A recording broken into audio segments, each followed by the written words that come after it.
Okay, we'll make a start. First of all, welcome to everyone, and welcome to the Great Migration webinar that we're running today. Welcome also to Timothy Munro, a great friend and person that I've come to know quite well and have a lot of admiration and respect for. So welcome, Tim. And welcome also to Mike. Known Mike for a long time. Still remember the day coming out to your office, mate, where I was having the swing of the golf club and no idea what I was doing, but it was a memorable moment and I love visiting your office. And since that time, we've had an amazing relationship. But look, my name is Daniel and I'm from BGL Corporate Solutions. And today I'll be working with Mike and Tim to go through the topic of the Great Migration. And what we're going to focus on is just a process that Tim went through insofar as running his accounting practice, moving from some particular products in the SMSF space and the corporate compliance space to then the BGL products, and then going that step further and bringing Mike Henry and the Seamless team into the picture, which I know has been of significant advantage to you, Tim. And I'm going to love just jumping into the whole idea of not only the process, but the benefits that you got out of it. And then Mike, how you've supported that, and then how you can support our clients and our people who've joined us today in doing the same process. I am going to have a quick just a slideshow come up. So I'm going to just share my screen and we're going to just get this up and running. It'll be one moment. Oops, wrong one. That's the wrong one. And I'll have this up and running now. Slideshow. This is the time where everyone always puts up the wrong screen. And that's exactly what happened to me, Tim. And the screen was actually had me on the front, Tim. So it was timely and it was probably okay, but not the best thing. So I'm going to just jump this on now and you should be able to see the first slide now.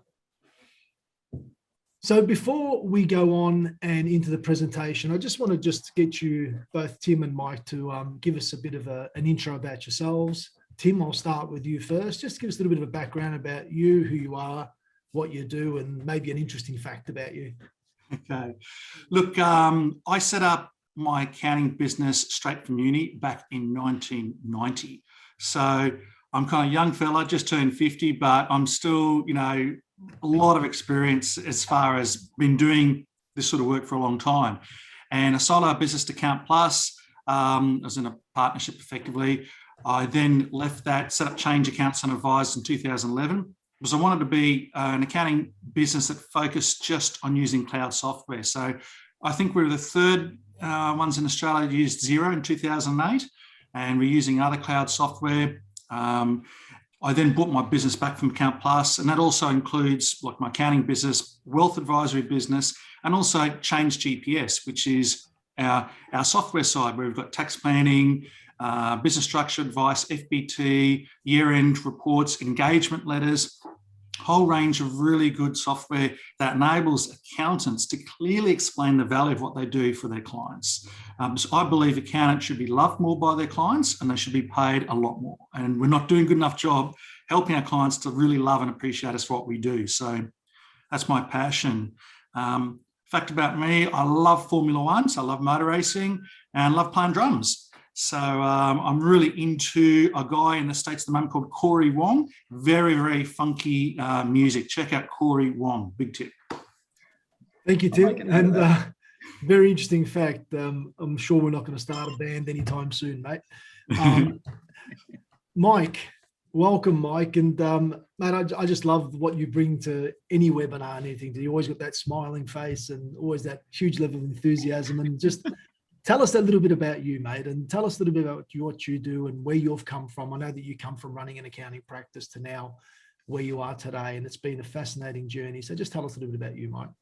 Yeah, look, I worked with a big firm in Geelong, so born and bred and always lived in Geelong. And it's interesting. I actually looked to move out of the accounting industry, and I told my friends, look, after 4.5 years when I left the industry, I said to them, if I go back into it, can you make sure you get me in a headlock and give me some sharp uppercuts? Look, I think that for me, the thing I really love is I really enjoy business and how can we do things better that supports and solves problems of the consumer. And look, I went overseas, travelled for a bit, and then when I came back, I didn't know what I wanted to do, so I went back into accounting. And the firm that I worked for was a small boutique firm, and they were really focused on how they could support firms to clients minimise tax, and what other value adds they could offer. And I really actually enjoyed the strategic side of that. So it sort of rejuvenated my appetite to be in the industry, and then went into practice in the early 2000s. And we looked at ways, how can we do things better? How can we be more efficient? 2005, I went to India and set up an offshore arm for our practice with the intent of making acquisitions of CBD practices and having a lot of the grunt work done out of India, where the consulting piece could be done from those CBD locations. It was a way to pull down the cost centres. And look, to be honest, it was actually a real challenge.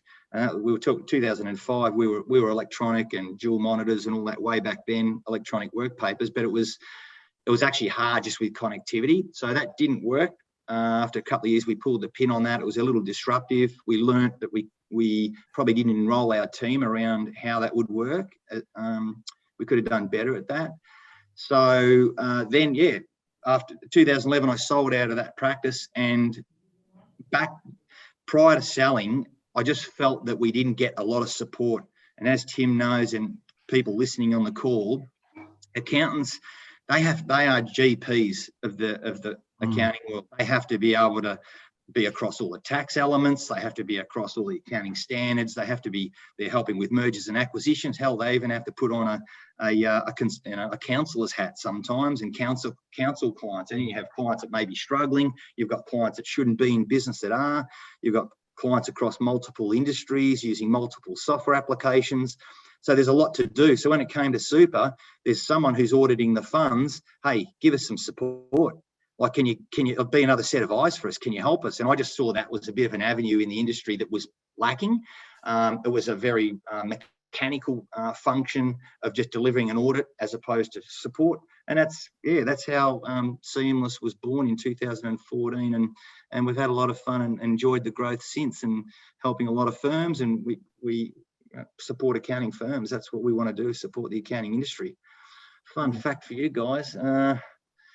Well, I'm a hack at water skiing, but my kids like it. And we recently moved to Queensland to enjoy the weather, which we're loving.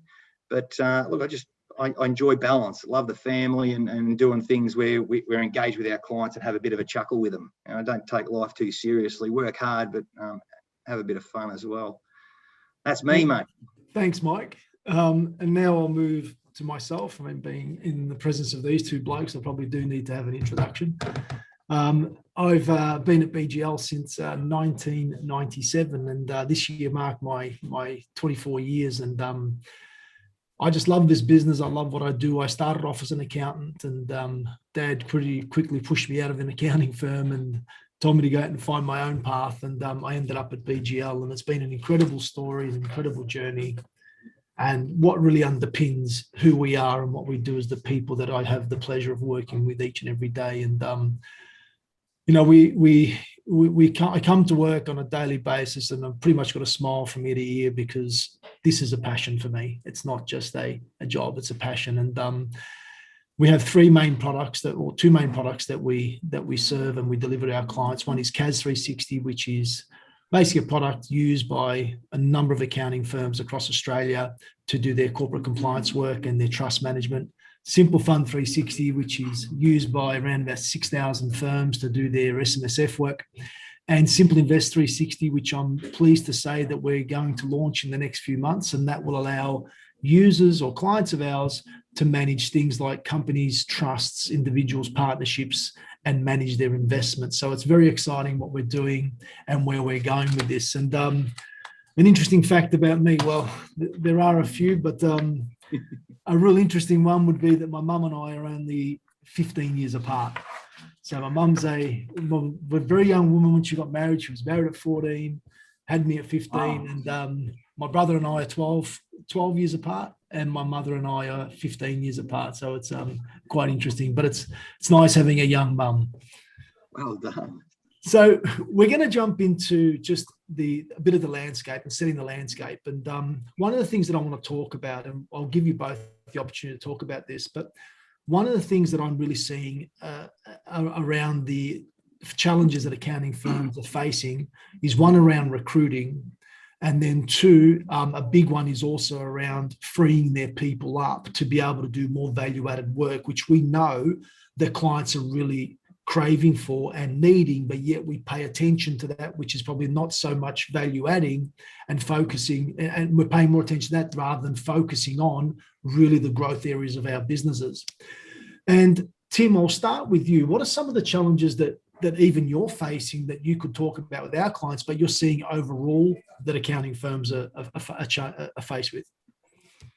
You're obviously finding good people. And look, there's a lot of people out there that you can hire, but it's important to have someone with street skills, someone where it's not just a job, but they really care about their clients. And when I hire accountants, I don't want to hire an accountant that just knows BAS or tax, but I want to hire an accountant that is thinking bigger picture. And we've recently hired Tom and Ben during the COVID period. What I love about them is that they both love the wealth side of things. In other words, it's not, they see that the point of a business is to create a lifestyle for someone, a cash flow so they can have a lifestyle. So it's not just to do the accounting and the tax, but how can we make the business more valuable? How can we protect the assets? How can we keep mum and dad's money in their bloodline if they die, via estate planning, and all of these things. Now, I've previously had some accountants that didn't want to consider that because they thought, oh, look, I don't want to sell extra services, selling's bad, which is a load of rubbish. Mums and dads' clients, they're not aware of a lot of things we can do. And I'm looking for people that love life and love looking at the bigger picture and want to share that and help people with that. And they're hard to find. We've got a few secret ways of finding them, and we're really happy with the entire team that we have at the moment. So I'm looking for more people, looking for a senior accountant at the moment to join our team, and we're looking for a few people to join our wealth side. And we'll touch on later, but Rena, who's our SMSF accountant, what we'll talk about today is freeing up her time so she can get involved more in the wealth side of things rather than be bogged down in the admin side of things. And I think that's a crucial thing we can think about. Yeah, that's awesome, Tim. And Mike, I know that, we were having a bit of a discussion prior to this going live, and I know that you know of many of the challenges accountants are facing, but what are some of the things that you're seeing, Mike? Like particularly over COVID, accountants just got absolutely hammered with consulting work. I mean, they had to counsel a lot of people. There was a lot of fear in the community as to how this was all going to play out. They had to get their heads around JobKeeper. There was all this consulting work of which some firms didn't know how to sell the value and capture any value. So they actually did a lot of work for free. So what that did was it pushed all their compliance work back. And I think the other challenge, so that's one thing, they have this backlog. They don't know how to get it done. And of course, as Tim knows, and anyone listening in the accounting space, you can't just put people on and expect them to integrate immediately into your business. There's some lead time, right? There's a little bit of runway to get them airborne. So then you look at general services, like accountants often, do they really want to scale? The numbers are enormous. It's something like, there was a study done in the US, and over 97% of businesses don't scale beyond any business beyond a 10 million turnover. They don't scale beyond that, right? There's only a few that really launch beyond that. Now, how do we launch? And like Tim said, accountants are so skilled in so many areas, they just don't know necessarily how to articulate that value and how to capture that value so they're not actually giving away advice for free. So if they develop that one person might learn how to do it, but they don't know how to deliver it multiple times at scale. So they don't have the time and the capacity to put the process in place to build the process to be able to scale that service. And even when they're ready, they've got the process, they're ready to scale, they don't know how to market it. They don't know how to get it into the market to tell people, hey, this is what we do. So there's actually a few pieces to the puzzle. So you can't, One, you need to understand what service you can offer. Two, you have to build a process so you can deliver it over and over and over so you can make a margin. And three, you have to be able to get it into the market to tell people you actually do it and how it solves their problem. Yeah, So I think, I agree. So that's what I see. And I think the fear is that firms know they can do it. They just think if I put resources into, or if I outsource work to create capacity to start to build this process, I don't then know how to market it. I don't know how to scale it. Yeah. I don't know who would run it. And then you have conflict. You have multiple owners. Like when it's a single owner practice, that single owner can make a decision. When you have two, okay, they consult between each other. When you have four, study it 4 partners in to get scale in terms of your revenue. You have 4 partners. Suddenly, now we're sitting around a table. When you get to 6, suddenly there's some firms that won't even make a decision unless they have total consensus. Now, last time I checked, we're not all built the same. Not all people are built the same. Some people are really terrific at strategy and can make decisions quickly. So the real people in the strategy seat should be those who can make big decisions quickly. Yep. You don't want people who take a long time to make a decision about whether we have extra dollop milk or skim milk in the fridge. All right. So those people can't be on that panel. We need a corporate model that is really, it's a flat structure, but a corporate model. And I think they may need to put some time and energy into how they build that, because that's the only way you can really scale. Fully agree, Mike. Like making quick decisions, but based on the data and the facts, the ability to do that. The accounting firms that are running that way are the ones that thrive, and the ones that don't, the ones that can't progress with tech, I would find that very frustrating. You know? But they're not moving ahead. They're doing okay, but not near as good as they could be doing. Yeah, and I agree. It's a good point you make, Tim. And look, for a bus to roll, it needs every part of the mechanics of the bus to be put together for it to move. So you need everyone. You need the technos, you need the quiet people, you need the louder people who can market, you need the bigger thinkers, the bigger picture. So you need a combination of those people.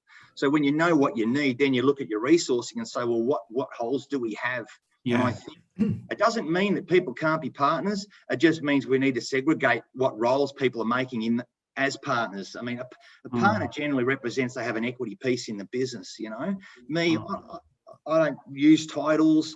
I just have my function to do in our practice. Everyone has a function to do, and we often change those functions so that everyone learns different functions. Yeah. And they also learn how to maintain accountability. Okay, they learn how to make people accountable around a process. Yeah, and that's one of the things, I suppose, that I come from a little bit of a different hat, and that's the software hat. And I actually got 4 words I actually wrote down when you guys were talking. And one, what the last 12 months has really done for accounting firms is made them rethink the way they're going about things, and rethink whether or not this is the optimal way to go forward to be able to better engage their clients. The other big thing that I know that's really taken place is a whole repositioning, not only of themselves, but also their team members, to focus more on the value-added stuff and the stuff that's really going to help not only the individuals grow, but then also the accounting firm grow. And they've also then had to repurpose themselves and make sure that they're all aligned and focusing on the bigger picture, which really is the client experience. And I know that from many conversations, that's been a huge differentiator between those that have grown during the last 12 months versus those that have gone backwards.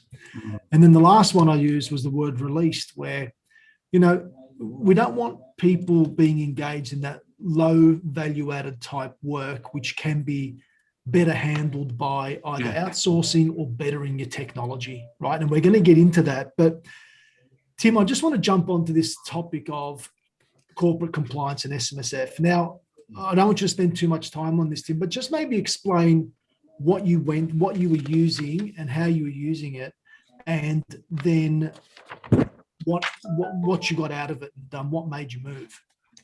Well, look, I've always focused on asset protection as the core for everything that we do.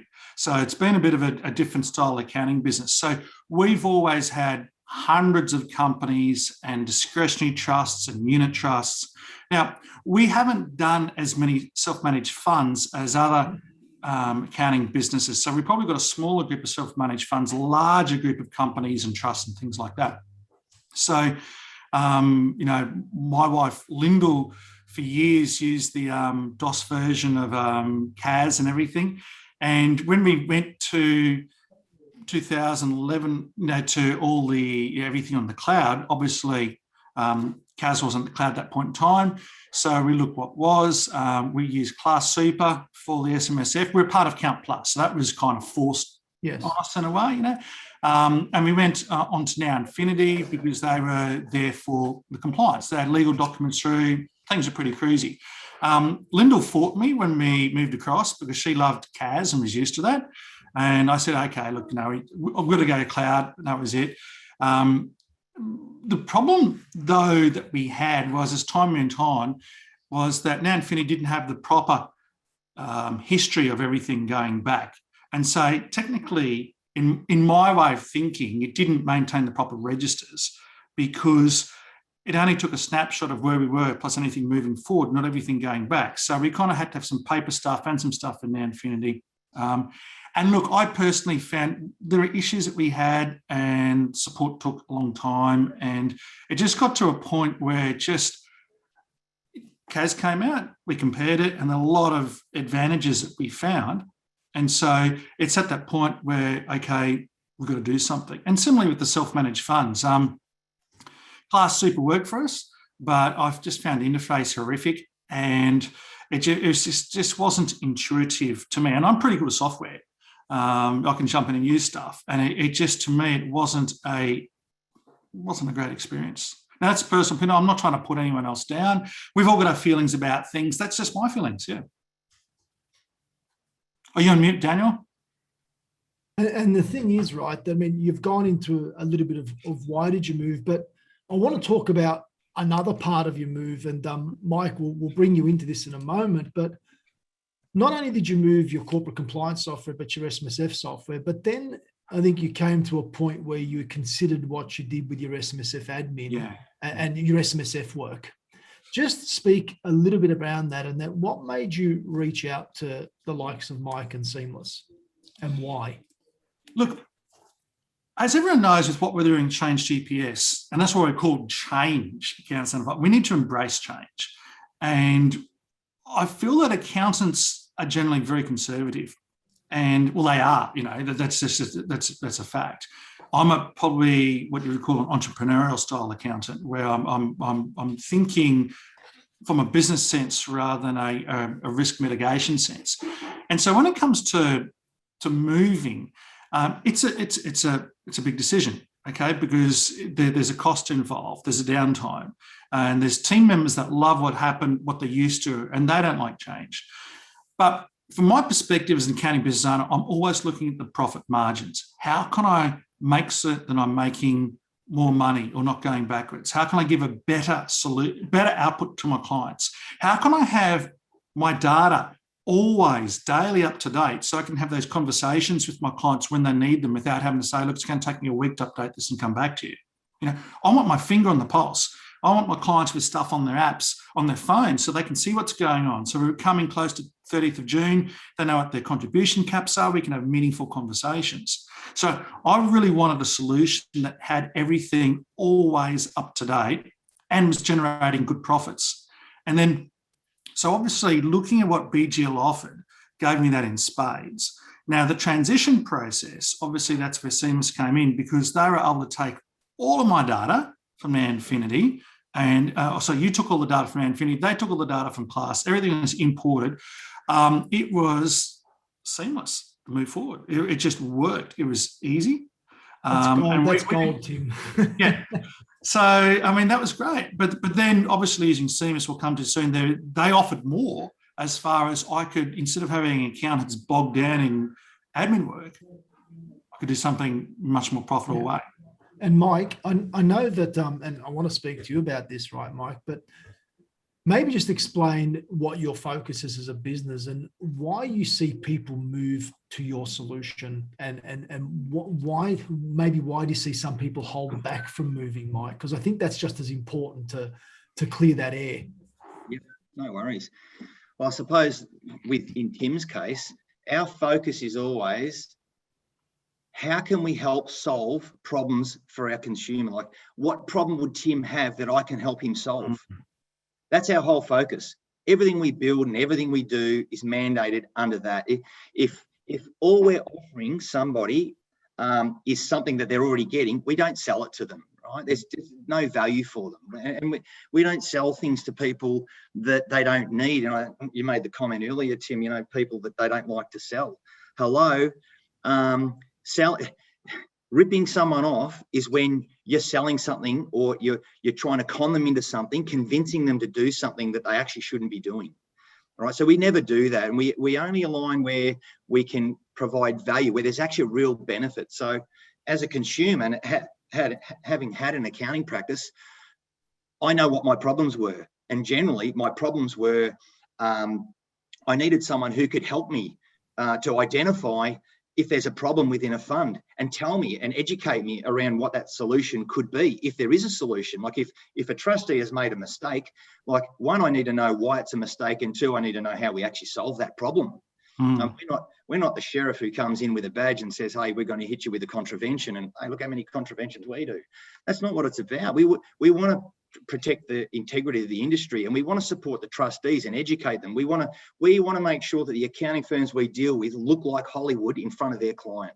We want to provide them with every weapon, so when they sit with that client, they are so across everything that's relevant to that trustee, that they look like there's just, that trustee's going to walk out going, wow. And so if we're not providing that wow for the accountants to look that way for their client, we're not doing our job.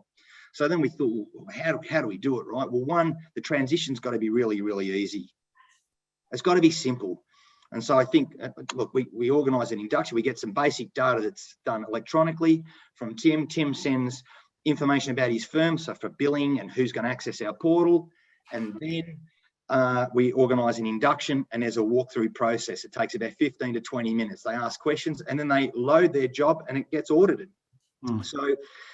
So then they're in the environment. They can see exactly where their funds are at. I'm thinking, what do I want to see? If I'm going to change, what do I want to see?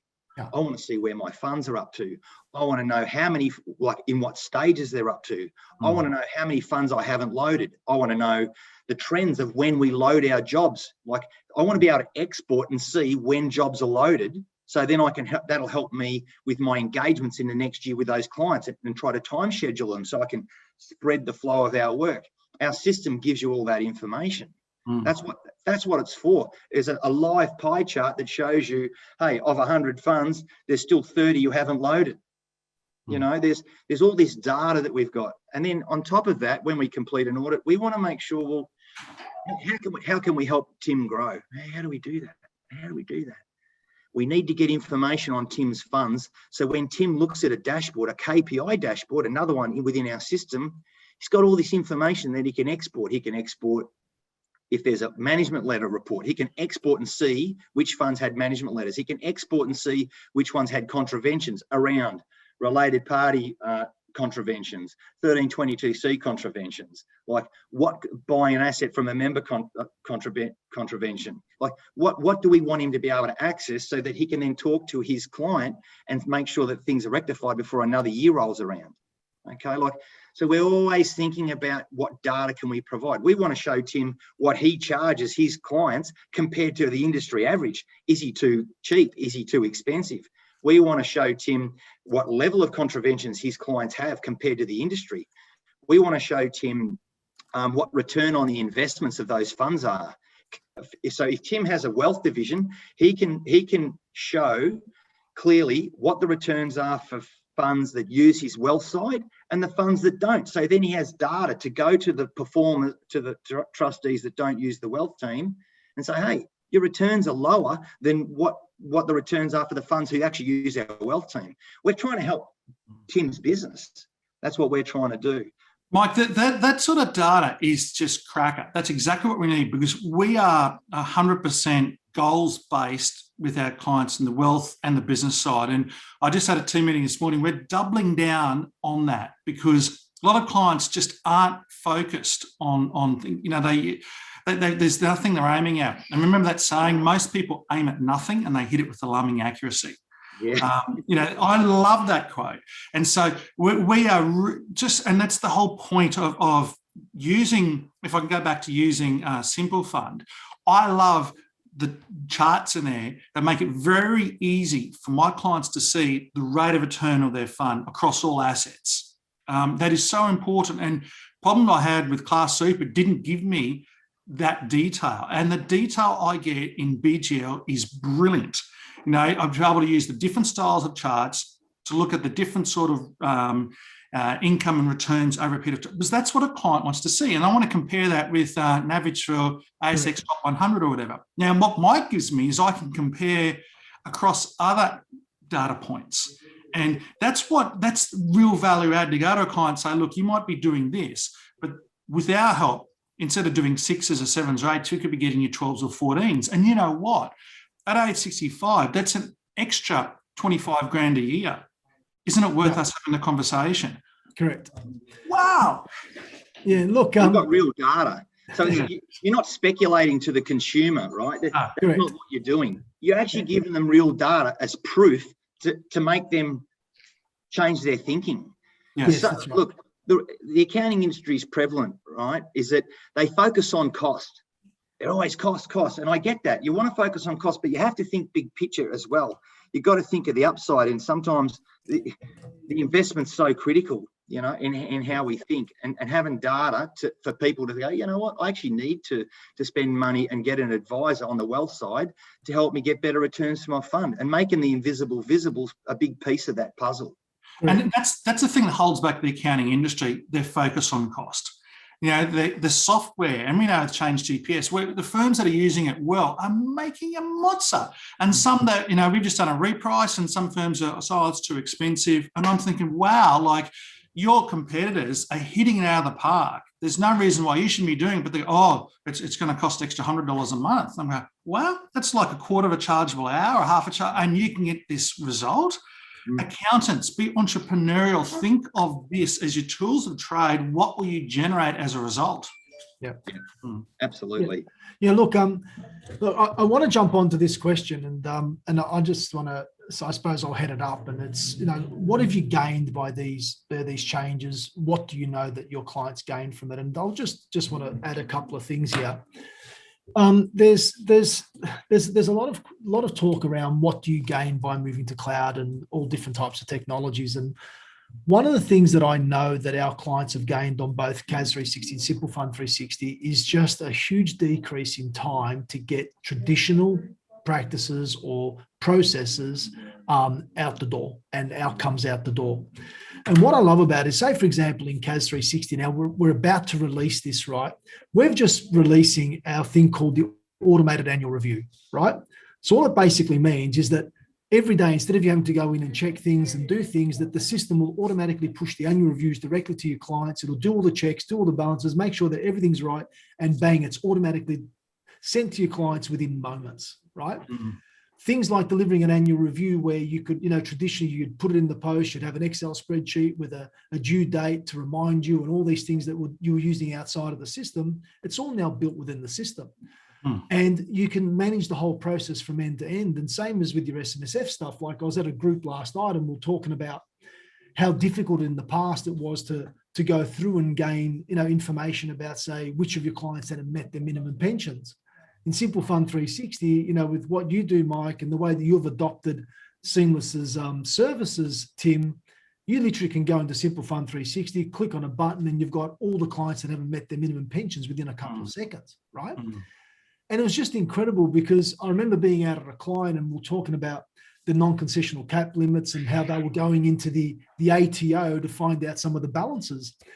And it was absolutely incredible when they had about 700 odd funds and they were doing this fund by fund, going in and checking the portal. And I showed them the option on Simple Fund 360. It was literally 2 mouse clicks, and within several seconds, you had everything you needed. So what this has done is that it's just gained them back time. And one of the things, and I know Taryn was here somewhere, but we often talk about price versus cost. And just because something is priced less doesn't mean that it costs you less, right? And there's so much to consider. But Mike, just in a couple of points, what do people gain from adopting your services? What Well, do they gain? Well, they get visibility and they get all their time back. I mean, and it gives them options, right? So if firms want to look to outsource to get back office support somehow, well, they can actually do it through our portal. Okay, they don't have to go and train people. They don't have to do that. They just have to. We've already put the process in place, and that's the big advantage. So when firms, like Tim was saying, if they don't have time, well, it gives them that time instantly. So you imagine you don't have time. Like, how do you build process and how do you train people? And if you want to look at leasing seats or going offshore, that's really complicated. Like, people think it's easy. It's not. It's not easy. It's harder than employing people within your own organisation and then training them, and they're sitting right at your feet. You can talk to them. Trying to do it remotely and to incur that cost in your own time. I mean, do you want to invest time and cost into training people to do grudge work? Is that really what people want to do?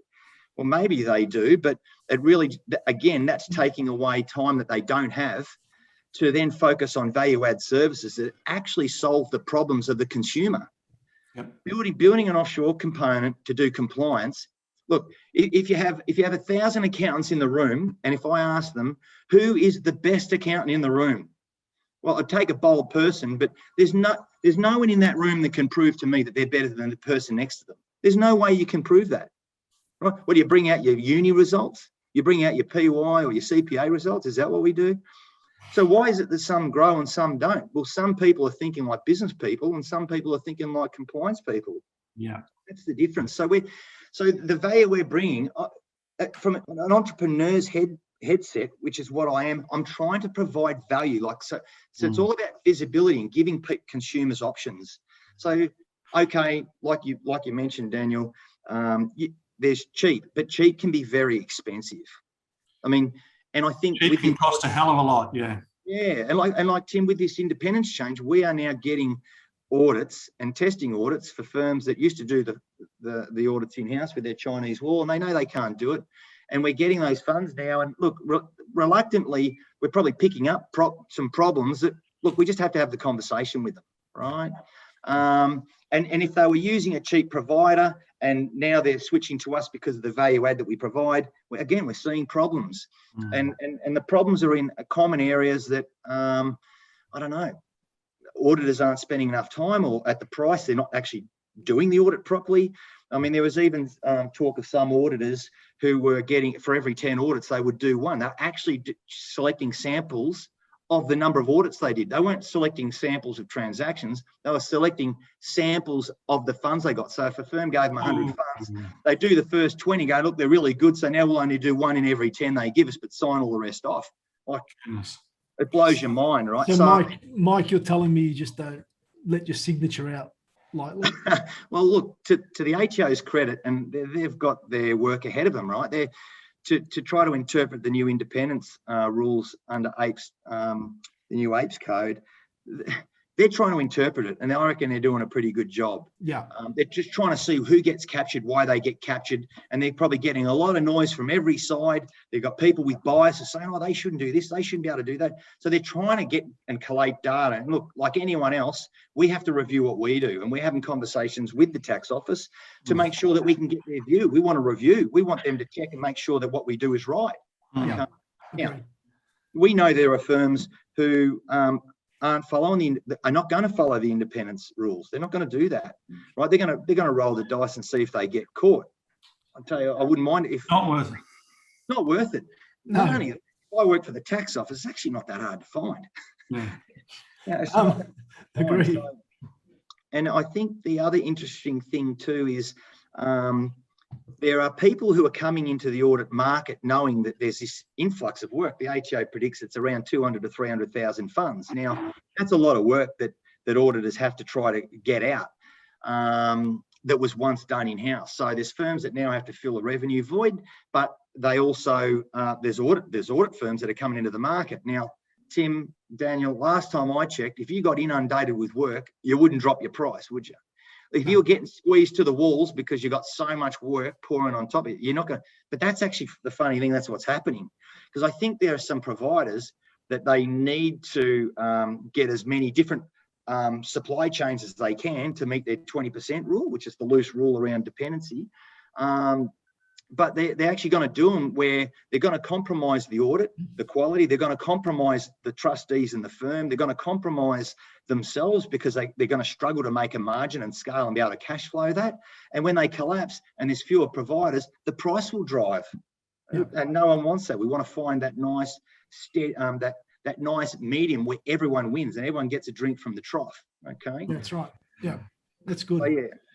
Tim, I just want to turn to this topic here of, and I'll get you to comment a few points on this, Tim. Just at what point did you, and we know that you've made the migration of the software. We know the benefits that you've got of it. But then, at what point did you say, insourcing, yeah, it's working and it does the job, but maybe there's a better way of handling certain things within my business, right? At what point did you do that, and why did you then go down the option of maybe moving some stuff, into an outsourcing model? Why did you do that? Look, we've never done this before, and I've always believed using technology is a way that can get you there a lot of the way. So I've always hesitated. However, the approach that Seamless used to migrate our funds was sensational. And it just meant that, 1 week we're at this product, next week we're at this product, and everything's in and it's moving forward. And I thought, right, that's damn good. And then looking at the other services they had, and so we're through COVID, every accountant's smashed. I've got Rena, who's our self-managed super fund accountant. I'm looking, well, hey, if there's a way that admin work can be done, and then Rena and myself, we're making certain things are coded right, we're making certain the financials are right. But if there's admin work that can be done in a way that sets it up well for the audit, why wouldn't we look at that? So I actually tested it with a couple of funds first, and it worked really well. So I just said to Taryn and the team at Seamless, all in, let's do it. So we're paying them to do it, not just to do it annually, but to keep things up to date every quarter, because I want those quarterly conversations to my clients. That's my value add. If I sit in front of a client, a cup of coffee, but I do my best work with steak and red wine. If I sit in front of a client with steak and red wine, talk about what's going on in their life and how I can help them to be better off, that's what it's all about. That's why I go home at night and I'm really happy. And Tim, and I know that there is a cost associated with all of this, but did it actually, or there's a price associated, but did it cost you any more? Well, no, I'm actually making a bigger margin. So what's happened is Rena's been freed up. She liaises and with Seamless to get documents and things across, and she and I look at the funds. I'm very hands-on, so you might think, Tim, I'm involved in a lot of business. Why are you doing it? I actually enjoy it. I look hands-on 5 to 10 clients, apart from running all the businesses we have, because I want to understand the software. I want to understand the process. If I understand it well, I can run a better business. And I think sometimes a lot of partners shy away. They wouldn't know how to touch anything on Xero or CAS or Simple Fund. And I'm the opposite. I want to know it. I actually do my own accounting for my own entities. And I know what I like on the software and what I don't like. And that way, no one in my team can pull my wool over my eyes and say, you can't do that, because I know what it can do. So now I really want to understand these things. And then so what's happened is Rena is now, her time's been freed up from mundane activities. She's working with our wealth team, and she's able to kind of spend and grow towards being a wealth advisor with a self-managed super fund specialty, rather than just bogged down and doing stuff that I've realised now, quite frankly, years ago, we should have maybe got some assistance with. So yeah. I'm very happy with the way the process works. Now, I'm signing off on the financials. I'm checking the coding and instructing on the coding. Yeah. But someone else is doing the admin work, which used to bog us down in a big way. Yeah. And the price we're paying, we charge, $3,500 for a basic super fund for everything. And then if there's LRBOs or more, we charge more than that. So the price we're paying is Seamless, with the audit inclusive and keeping everything done each quarter. Like, seriously, we're making a bigger margin now. And that's awesome. Mike, back office support and audit. You love this area, and I just saw you smile. Those big teeth come out, mate, and I saw you perk up. But mate, It's a good topic. Just tell us a little bit about what support you provide and how clients will benefit from what you provide. Because I think the software plays an important part in getting the data, positioning for you to be able to do what you need to do. But there's also a lot that you do, which adds so much value to the software too. Yeah. Oh, look, firstly, Tim made a really good point around process and understanding what the process is so people can't pull the wool over his eyes. And it's no different in our business. I think the value, and in terms of back office support and where that value is that accounting firms now have a choice. They can choose. All right. Our dashboard allows people to, we're an audit firm, allows them to provide us with the audit. But if they need support at the back end, and like Tim pointed out, it's really important firms have a rock solid expert in SMSF in their office. They have to have that. And we don't deal with firms that don't have it. All right, we're there to support them, and we're there to make sure that we see the same thing. Hey, Rena, can you see what we see? Because they're not coming from too far back. And the reason that's important is because when accounting firms engage us, they have to take that responsibility, right? The accountants have the expertise and the skill, and they understand exactly what's required in constructing the accounts. When I had the accounting practice and we set up the office in India, the arbitrage on offshoring was far greater then because technology was nowhere near where it is now. And that arbitrage of value to outsource is slowly shrinking because BGL software is now doing a lot of stuff that it couldn't do 10 years ago and then 5 years ago, and it'll continue to improve. There'll be more automation. And so the accounts at some point may even get to a point where the software actually does it all. Now, there's a few key things that we require the accounting firms to do. Firstly, they have to set up all the rules in the software. We don't touch any rules. They are their rules because it's their set of accounts that they've been engaged to do for the trustees. Then from there, where there are transactions that are fed into the system that don't have rules, I own a separate entity which is based in Vietnam. Okay, there's a lot of staff there and they do a variety of tasks. They even do work for BGL, right, to help if clients want to transition, your BGL clients, Daniel, they can use that solution and files can get transitioned, whether they're not even our clients, right? So with Tim, he has now access to back office labour where Rena in his office can be dictating and giving the direction as to how everything needs to be coded. All right, and that's the really important part, that the accountants don't take and lose control, don't take their hands off the wheel. They always have control as to what's actually getting done within the set of accounts. What accounting firms don't want to do and really shouldn't be doing, and look, some firms don't even build work papers, and it blows my mind a little bit.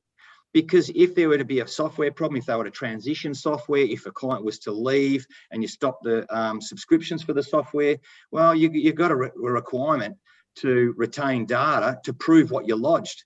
If you've taken responsibility to sign off on a compilation report, you need data. Now, just having loose source documents, it can be pretty hard to argue why you signed off on the compilation reports for those accounts and what you lodged to the tax office. So we always say you should be compiling your work papers, right? And you should be referencing them in a way so it's really easy to navigate through them. Now, do you want someone who you're paying six figures to reordering source documents and putting reference numbers on them to support a set of accounts that they've already prepared? I mean, it's almost bordering on delusional. It doesn't make sense. Look, it makes sense if you don't have a growth pattern, and it makes sense if the staff don't want to grow into anything, and that's okay.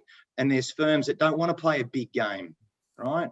And so maybe find that auditor or the provider that can help and just sustain your model, right? And that's okay, because look, business is a game, and we've got to be very careful about the game we choose to play.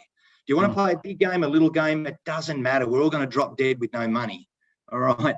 So we just got to make sure the game we choose to play, we have a lot of fun doing it, and it's financially viable to do it. So if you want to play a big game, then you need to start asking these questions. And Tim, these are the questions you ask yourself. They're questions that I ask, like, how do we get to 20,000, 30,000, 40,000 funds? So I'm building infrastructure to support that. And like anybody, we're making sure we're communicating with the HO so that no matter what happens, our clients are getting X service, and whether we provide the service within that doesn't really matter, because the product is delivered, whether there's other third-party suppliers or not, if that's the path it goes down. So it really doesn't matter.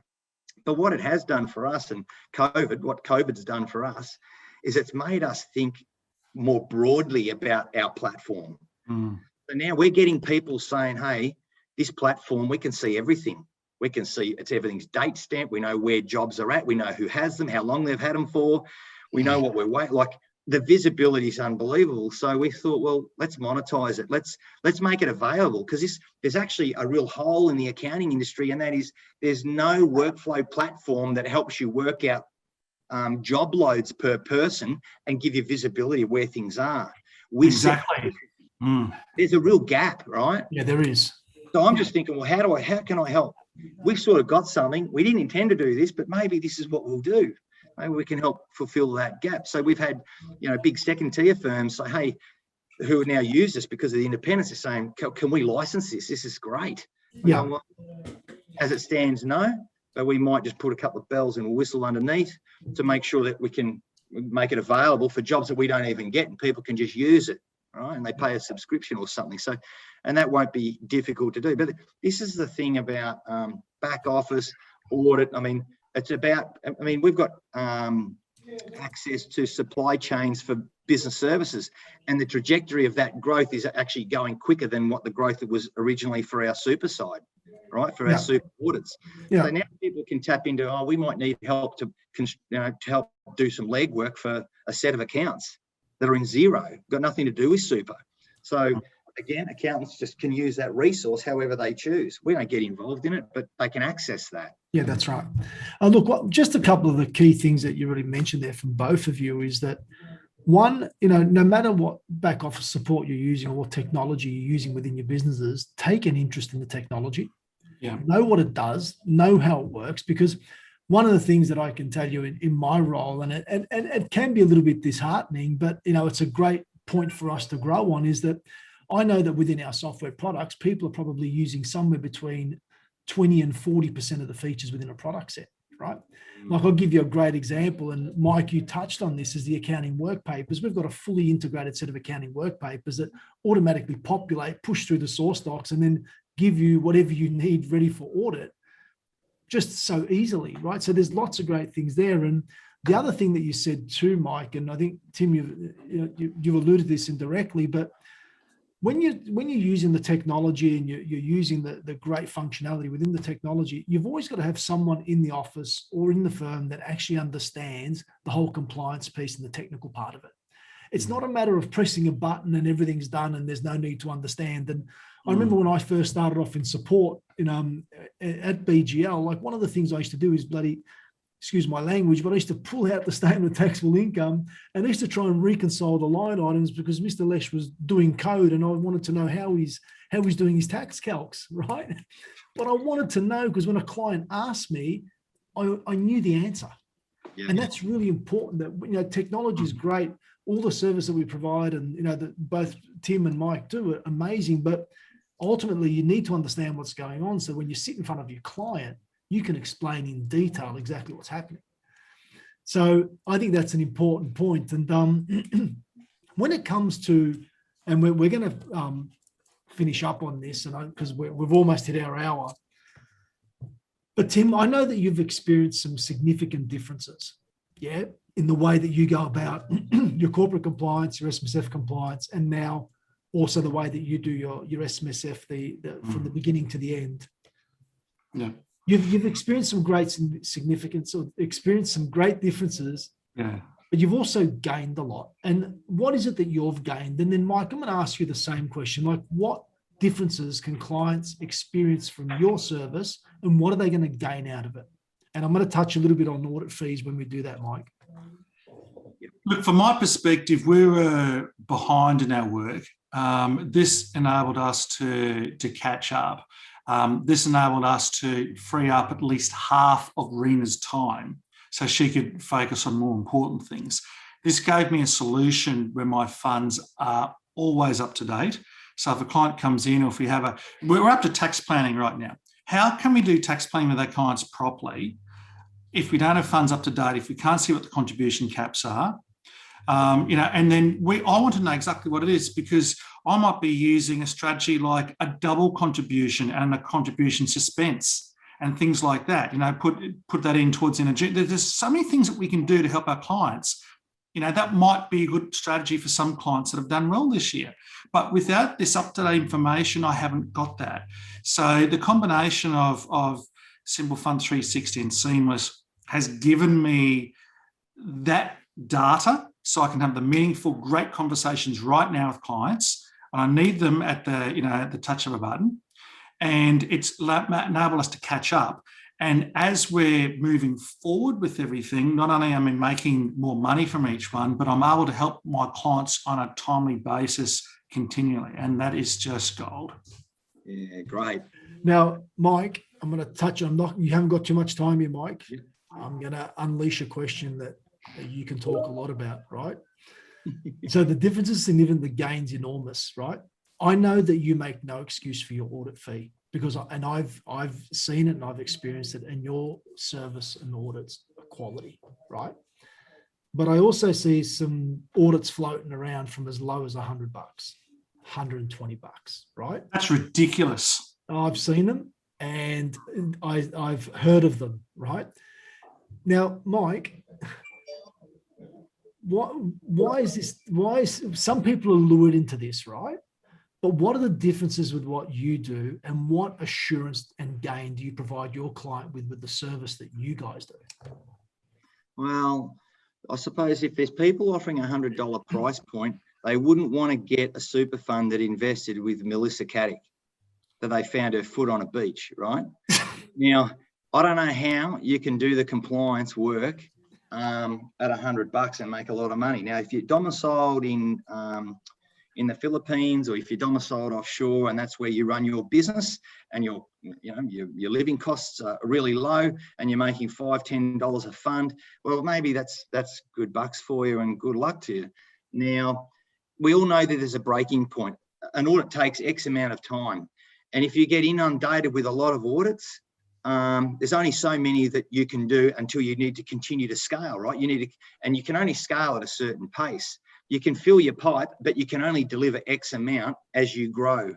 So, I mean, we're growing, but we're anticipating the growth. But we are now at a point where we can't really take on much more work ready for next year, because we know we have to employ people, we have to train them, we have to induct them on system process to make sure that our outputs work, right? We can't take work on and overpromise and underdeliver, and that's what happens. And if people are offering low, cheap prices, well, they're going to get, their bucket will be filled very quickly. Now, if they're new into the market, they won't know what that delivery time is. They're just taking work.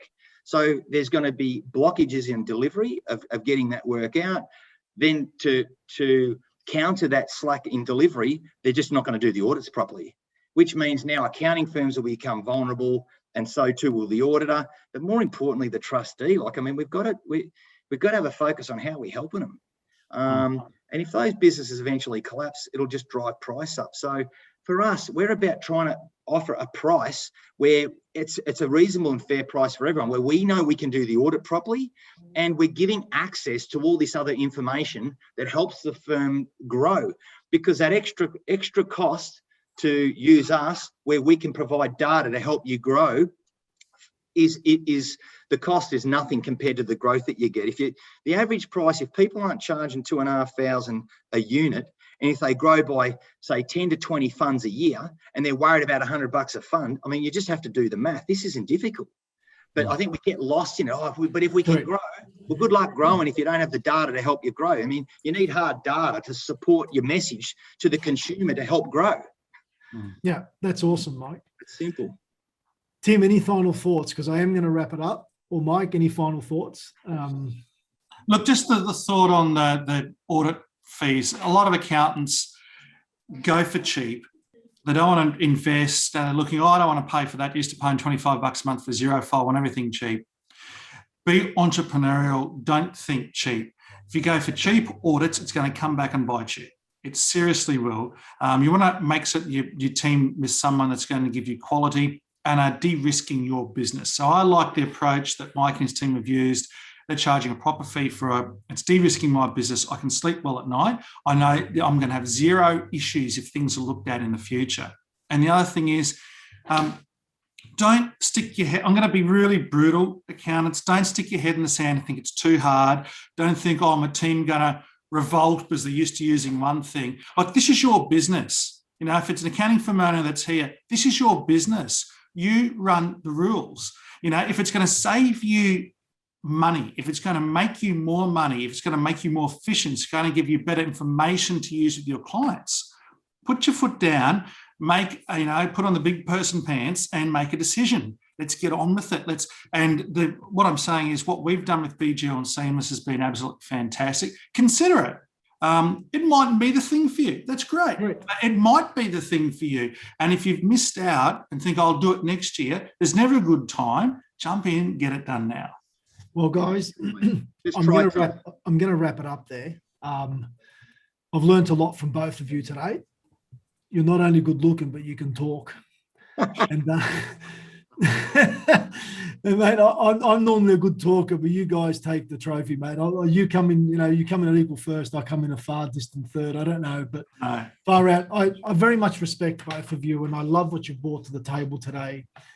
On the screen now, you'll have the ability to see our email addresses. Feel free to contact us. We would love to talk to you. I hope that you found today of benefit and of value. I know that I definitely have. And when you get in a group of people like Tim and Mike's caliber, there's always something to learn. And hopefully you've been able to add something else to what you do, or maybe look at things differently. And if you'd like to know any more about us or our products or services, we would love to hear from you. So Tim, Mike, thank you so much. I appreciate you. And we will hang around for 5 minutes at the end of it if people have any questions, but we'll call the session at an end. So if you have any questions, put them through the Q&A and either of us will answer those. So we'll keep that open for the next 5 minutes. But thank you again for your time. Thank you, Mike. Thank you, Tim. Good on you. Thanks, Mike. Thanks, everyone. Good to see you all online. Yeah. We'll be in touch. See you guys. Thank you.